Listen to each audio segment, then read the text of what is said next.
أعوذ بالله من الشيطان الرجيم.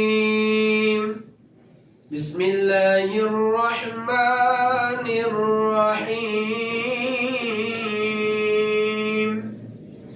يسبح لله ما في السماوات وما في الأرض الملك القدوس العزيز الحكيم.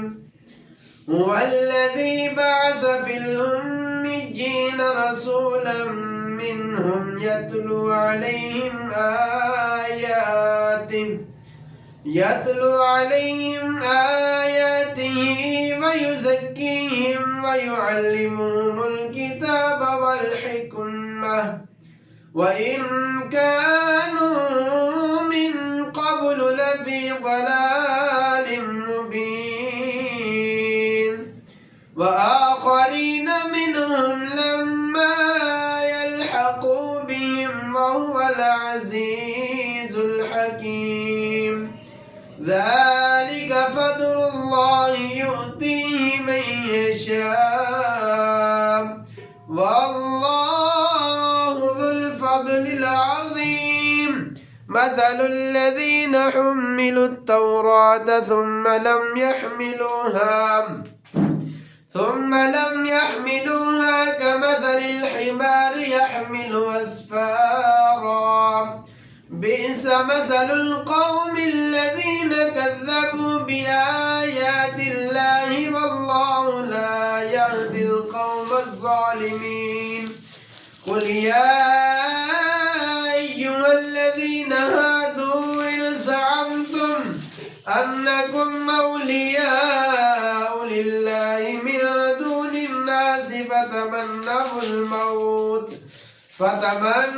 الموت إن كنتم صادقين ولا يتمنونه أبدا بما قدمت أيديهم والله عليم بالظالمين. يا أيها الذين آمنوا إذا نودي للصلاة من يوم الجمعة فاسعوا إلى ذكر الله وذروا البيع ذلكم خير لكم إن كنتم تعلمون. فإذا قضيت الصلاة فانتشروا في الأرض وابتغوا من فضل الله واذكروا الله كثيرا لعلكم تفلحون. وإذا رأوا تجارة أو لهوا انفضوا إليها وتركوك قائما. قل ما عند الله خير من اللهو ومن التجارة والله خير الرازقين.